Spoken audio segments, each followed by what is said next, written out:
Ghosts, Chapter 6 Analysis. Chapter 6, world record for the longest run after the most runaways in a single day, is one of the shortest chapters in Ghost, and by the time you got this far, you want a short chapter.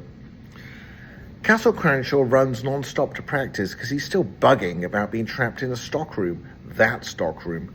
Clearly Ghost is still not completely dealt with the night his father tried to shoot him, and is likely suffering from some form of PTSD, and let's face it, who wouldn't be in that situation?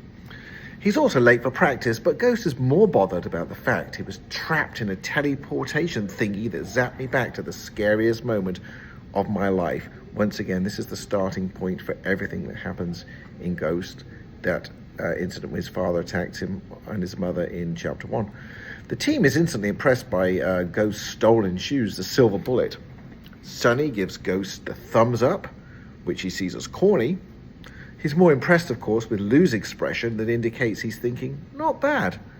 And that was good enough for me, Ghost states. The rivalry with Lou continues to drive the narrative in Ghost.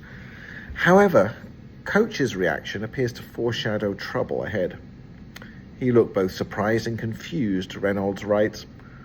Coach is more familiar than Ghost's team members with Ghost's deprived background in Glass Manor. So he might wonder, obviously, legitimately, how he got those shoes. In this chapter, Coach uses the motivation mobile to follow the runners and spur them on the long run. It's basically Coach driving his taxi and honking his horn and using a megaphone. The long run is really not Ghost's thing, despite his new shoes. He falls back after 25 minutes. The motivation mobile makes Ghost feel like he's being chased, which is always the easiest way to keep running, he states. Ghost has, of course, ran away from his father, from school, the invisible cops, a mad dog, and all sorts of scenarios in his life. So it's in his nature. Sonny excels at the long run, but Ghost gets some kudos just for keeping up. In fact, Lou praises him, telling him his new shoes gave him no new speed, but you ain't quit. This statement marks the start of a change in the relationship between Lou and Ghost, from rivals to teammates. Coach mentions the newbie dinner the next day in this chapter, which is an important part of the story.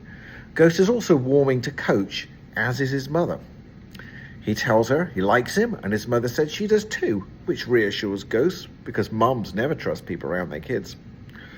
Ghost's mum is learning about phlebotomy, the drawing of blood, to help her get into a nursing career, which I assume is a means of escape from Glass Manor, although it's not explicitly stated in this novel.